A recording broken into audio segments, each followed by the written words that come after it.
নমস্কার বন্ধুরা, গৌরীস কিচেনে আপনাদের সকলকে স্বাগত ও ভালোবাসা জানাই। আমি আবারও এসে গেছি আপনাদের সামনে নতুন ধরনের একটা রেসিপি নিয়ে। আমরা আম সবাই খেতে ভালোবাসি। আজকে নিচ্ছি আমের সহজে বানিয়ে ফেলা যাবে আমের পুডিং। অল্প পরিমাণ জিনিসের মধ্যেই বানিয়ে ফেলবো একটা সুন্দর ধরনের ডেজার্টের রেসিপি। নিয়ে নিয়েছি 4-5টা আম। ছোটো ছোটো ধরনের আম ছিল আমার কাছে, সেটাকে এভাবে ছোটো করে কেটে নিয়েছি। তারপরে মিক্সার জারে দিয়ে দিলাম, দিয়ে গ্রাইন্ড করে নিয়েছি। দেখুন আমটা গ্রাইন্ড করার পরে এইভাবে হয়ে গেছে।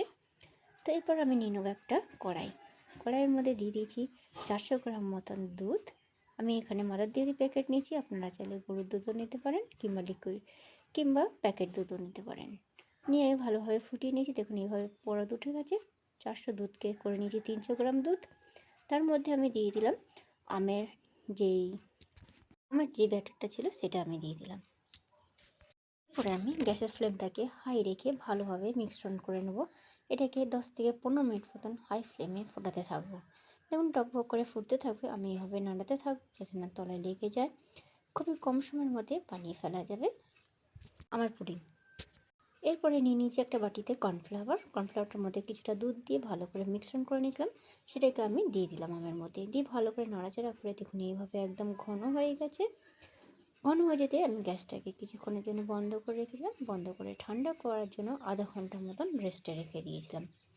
রেস্টে রাখার পরে আমি 10 থেকে 15 মিনিট মতন ঠান্ডা করতে দিয়েছিলাম। আমার ঠান্ডা হয়ে গেছে। এবার আমি একটা এরকম বাটি নিয়ে নিয়েছি। বাটির মধ্যে আমের পরাত থেকে ঢেলে দিলাম। ঢেলে দেওয়ার পর কিছুক্ষণ ঠান্ডা হবে। ঠান্ডা হওয়ার পরে এটাকে আমি ফ্রিজে রেখে দেবো। ফ্রিজে রেখে দেওয়ার পর নামিয়ে নিয়েছি। দেখুন এইভাবে একটা পাত্রের মধ্যে সেট হয়ে গেছে। আপনারা এবার পরিবেশন করতে পারে। আমি একটু ডেকোরেশন করে নিচ্ছি। ডেকোরেশন করার পরে আমার রেসিপি রেডি হয়ে গেছে। আজকের রেসিপি এই পর্যন্তই। আমার রেসিপি ভালো লাগলে একটা লাইক, শেয়ার, কমেন্ট করুন। পাশে থাকা বেল বাটনটা পাশে